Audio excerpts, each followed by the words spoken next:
एक क्वेश्चन है, देख लेते हैं बच्चों। ठीक है, नीट में पूछा गया क्वेश्चन है कि एक कह रहा है कि 100 turns closely bounded circular coil of radius 5 centimetre दिया हुआ रेडियस। ठीक है, और उस कॉइल की वजह से सेंटर पे मैग्नेटिक फील्ड की वैल्यू दे दिया और नंबर ऑफ कॉइल्स दे दिया है और म्यू नॉट की वैल्यू दे दिया 4 पाई इंटू 10⁻⁷।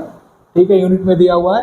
अब कह रहा है कि उस कॉइल में करंट की वैल्यू पूछ रहा है। थोड़ा सा ध्यान से देखिए, मैं सिर्फ कंसेप्ट बताने की कोशिश कर रहा हूँ। ठीक है ना, इस कॉइल में करंट की वैल्यू पूछ रहा है और मैग्नेटिक मोमेंट की वैल्यू पूछ रहा है, यानी म्यू।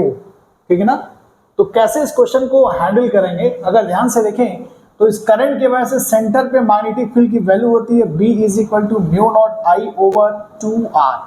ठीक है ना, ये बच्चों याद होगा तभी ये कर पाओगे। यहां से अगर ध्यान से देखें तो हम I की वैल्यू निकाल लेंगे, B की वैल्यू दिया हुआ है, यहाँ पे I की वैल्यू यहां से निकाल लेंगे। क्लियर, कोई दिक्कत तो नहीं है। अब ये आपसे पूछ रहा है कि मैग्नेटिक मोमेंट की भी वैल्यू पूछ रहा है, म्यू की वैल्यू, यानी म्यू = होता है NIA। ठीक है ना, बात समझ में आए, ध्यान से समझने की कोशिश करिएगा। यहां से हम I की वैल्यू निकालेंगे। ये देखना, ये B की वैल्यू दिया हुआ है, ये ध्यान देखना, B की वैल्यू दिया है, म्यू नॉट की वैल्यू दिया है, R की वैल्यू दिया है 3 सेंटीमीटर, इसको मीटर में कन्वर्ट कर लेना। ठीक है, तो करंट की वैल्यू दे देगा, करंट की वैल्यू आ जाएगा 2.5 एम्पियर।